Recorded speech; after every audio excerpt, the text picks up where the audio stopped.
SSC के English series में आप लोगों का फिर से स्वागत है। 29 अक्टूबर शिफ्ट 1 पहला है select the most appropriate option that can substitute the underlined segment in the given sentence. She showed this plant and talked about it's medicinal properties. तो देखो इसमें जो इट्स का यूज किया गया है ये गलत किया गया है। ये जो इट्स है ये इट इज का शॉर्ट फॉर्म है, लेकिन यहाँ पर आना चाहिए एक पॉजेसिव फॉर्म जो कि हो ITS, क्योंकि ITS जो है वो पॉजेसिव फॉर्म है। इसका मतलब होता है इसका, क्योंकि वो पोजीशन दिखाने के लिए यूज किया जाता है। तो यहाँ हो जाएगा इट्स मेडिसिनल प्रॉपर्टीज, इसलिए तुम्हारा ये करेक्ट होगा। Select the option that expresses the given sentence in simple future tense form. तो सिंपल फ्यूचर टेंस का क्या होता है स्ट्रक्चर? सब्जेक्ट प्लस शैल या will plus verb plus object.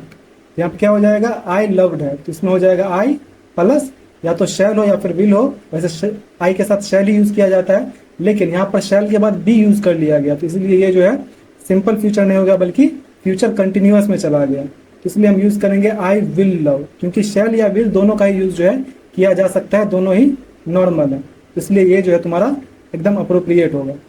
Next है select the most appropriate option to fill in the blank. It's really blank to incorporate changes at the last minute. तो last minute पे incorporate change करना क्या है? तो difficult है, तो difficult का कौन सा वर्जन यहाँ पर यूज होना चाहिए?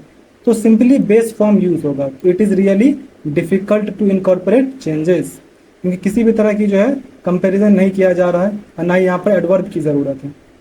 नेक्स्ट है select the most appropriate adjective to fill in the blank. The जज declared that the red car went blank than the blue car. तो यहाँ पर कंपेयर किया जा रहा है, तो यहाँ पर हम फार का जो है कंपेरेटिव डिग्री यूज करेंगे, जो कि हो जाएगा father.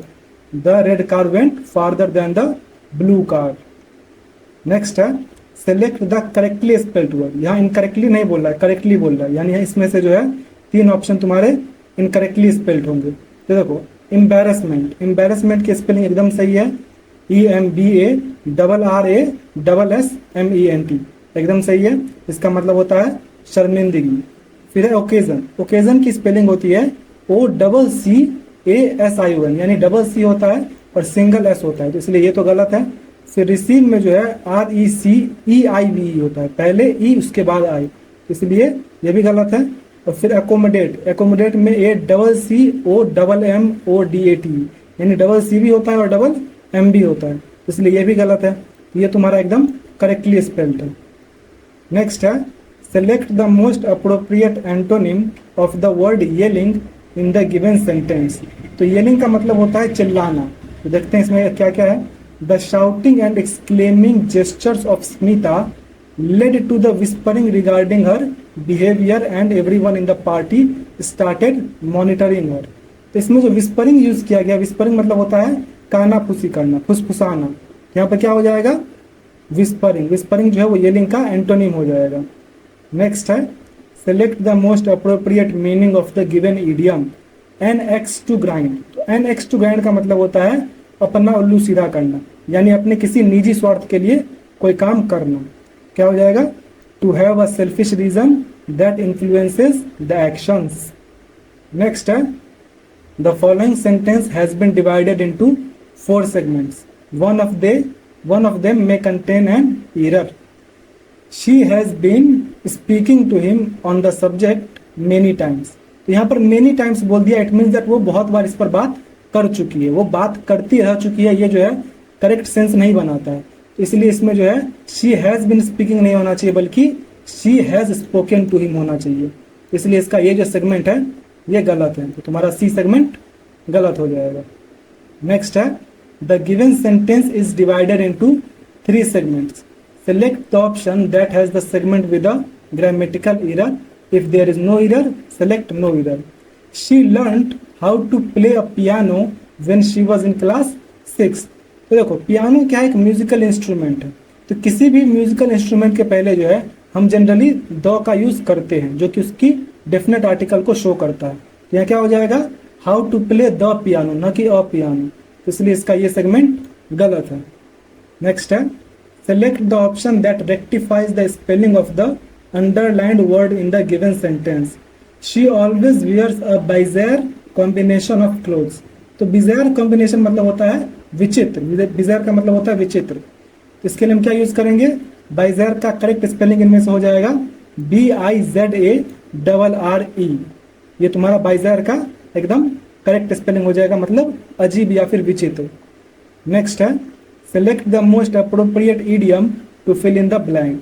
Despite the setbacks, the team decided to preserve and keep working on the project, believing it could be a blank for their company. यानी सेटबैक्स के बावजूद वो कंपनी क्या कर रही है? उस प्रोजेक्ट के ऊपर काम कर रही है, क्या बिलीव करते हुए कि ये कंपनी के लिए क्या होगा। तो इस चीज को अगर हम कॉन्टेक्स्ट में समझे तो ये हो सकता है कि वो जो चीज है जिस पे भी वो काम कर रहे हैं प्रोजेक्ट पे, वो कंपनी के लिए क्या साबित होगा? तो एक गेम चेंजर साबित होगा। गेम चेंजर मतलब जो उसकी परिस्थितियों को पूरी तरह से बदल दे, बहुत बड़ा फर्क लाए। तो इसलिए यहाँ पर गेम चेंजर सबसे अप्रोप्रिएट होगा। इसके अलावा नीडल इन अ हेस्टैक, तो इसका मतलब होता है घास के ढेर में सुई ढूंढना, यानी एक ऐसा चीज ढूंढना जो कि बहुत मुश्किल हो। फिर है बीट अराउंड द बश, इसका मतलब बात को घुमा फिरा कर कहना, पॉइंट टू पॉइंट बात ना करना। फिर है वाइल्ड गूस चेज, इसका मतलब होता है बेकार की खोज करना, यानी अ फ्यूटाइल रिसर्च। नेक्स्ट है select the option that can be used as a one word substitute for the given group of words. The act of transferring one's authority to another. तो किसी एक के अधिकार को दूसरे को सौंपने के लिए हम कौन सा वर्ड यूज करते हैं? तो डेलीगेशन। डेलीगेशन का मतलब होता है किसी एक का अधिकार दूसरे को सौंपना। नेक्स्ट है मीडियरी। मीडियरी का मतलब होता है दो के बीच में आना, दो पक्षों के बीच में मध्यस्थता जो करता है उसे मीडियरी कहते हैं। और एजेंसी का मतलब होता है संस्था जो किसी के लिए काम करती है। फिर है असाइनी। असाइनी का मतलब होता है वो आदमी जिसे कोई अधिकार सौंपा गया हो, जिसे कोई संपत्ति या अधिकार सौंपा गया हो। तो असाइनी इस कॉन्टेक्स्ट में आता है, लेकिन यहाँ पे ये नहीं पूछ रहा है कि उस आदमी को क्या कहते हैं, वो पूछ रहा है कि इस एक्ट को क्या कहते हैं, तो उसे डेलीगेशन कहते हैं। नेक्स्ट है select the most appropriate option that can substitute the underlined segment in the given sentence. It is worth noting that the possible from him being voted as the class monitor is next to 0। यानी उसके class monitor बनने की जो संभावना है, यहाँ पर उसके संभावना की बात की जा रही है।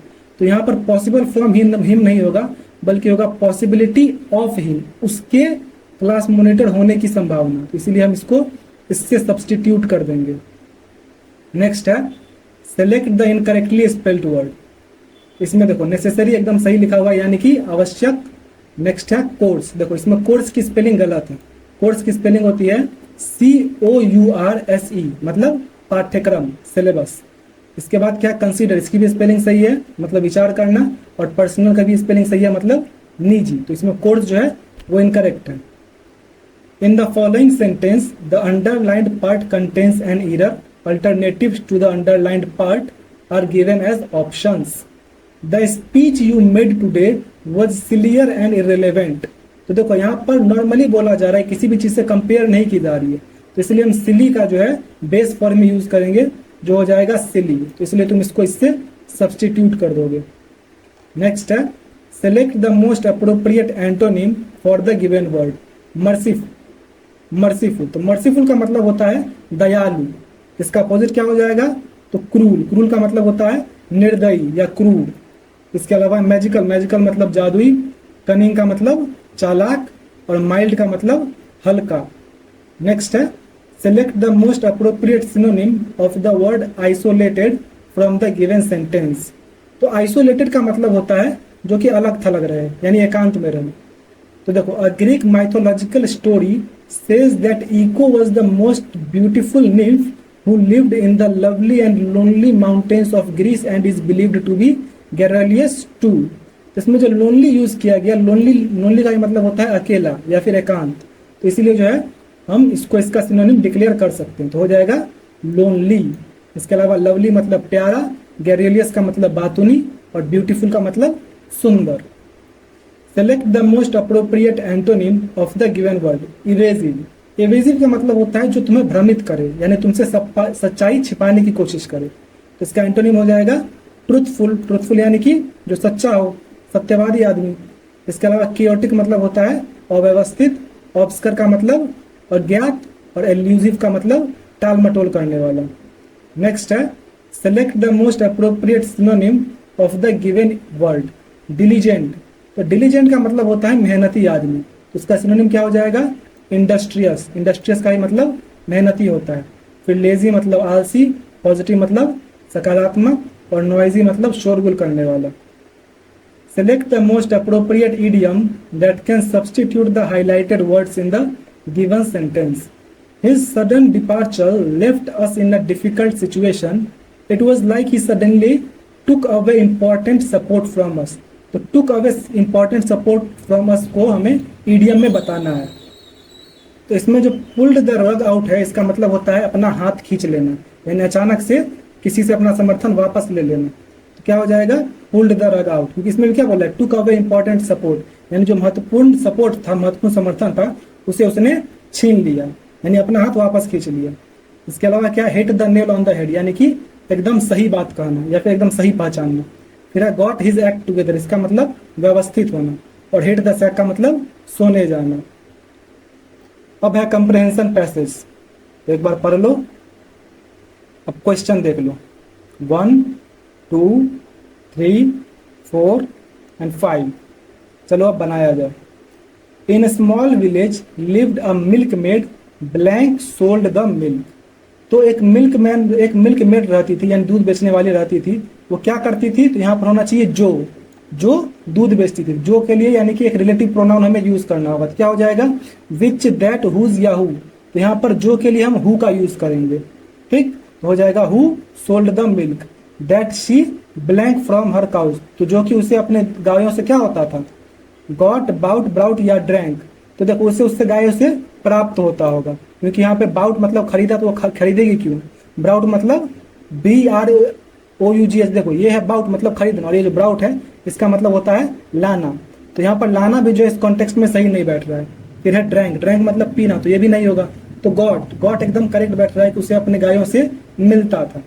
फिर है she blank carry the milk in a big mud pitcher, यानी वो क्या करती थी? अपने बड़े से जो उसके पास मटका था उसमें उस दूध को रखती होगी। तो यहाँ पे शी ब्लैंक, तो यहाँ पे होना चाहिए, वैसे तो होना चाहिए शी यूज्ड टू, लेकिन यूज्ड टू अगर ऑप्शन में नहीं है तो उसके जगह हम वुड का भी यूज कर सकते हैं, कि वह जो है मतलब एक पुरानी आदत को यहाँ पर दिखाया गया है। वह जो है अक्सर दूध को मटके में ले जाती थी। तो यूज्ड टू नहीं है, इस वजह से हम वुड का यूज करेंगे, क्योंकि बाकी तीनों कॉन्टेक्स्ट में नहीं बैठता है, ग्रामेटिकली इनकरेक्ट हो जाएगा अगर बाकी तीनों में से हम कोई भी यूज करें तो। इसके बाद है हाँ, one day as she was walking blank the big pitcher full of milk, she was walking blank the big pitcher, यानी वो एक बड़े मटके जो कि दूध से भरा हुआ था अपने सर पे लेकर जा रही थी। तो वो एक बड़े मटके के साथ, क्या हो जाएगा यहाँ? इन, ऑन, विद या बाई। तो विद एकदम करेक्ट सेंस बनाता है कि वो एक बड़े मटके के साथ, यानी उस बड़े मटके को लेके अपने सर पे जा रही थी। She started to imagine all the things she wished to do with the money she would blank from selling the milk. तो दूध बेच के उसे पैसा क्या होगा? तो दूध बेच के वो पैसा कमाएगी। तो क्या हो जाएगा? कैच, अर्न, थ्रो या डिग। तो अर्न यहाँ पर करेक्ट हो जाएगा कि जो पैसा वो कमाएगी दूध बेच के, उससे वो क्या करेगी? वो अपना इमेजिन करने लगी। इस तरह से ये कंप्लीट हुआ। आपका जो भी स्कोर हुआ कमेंट कर दीजिए। मिलते हैं नेक्स्ट वीडियो में।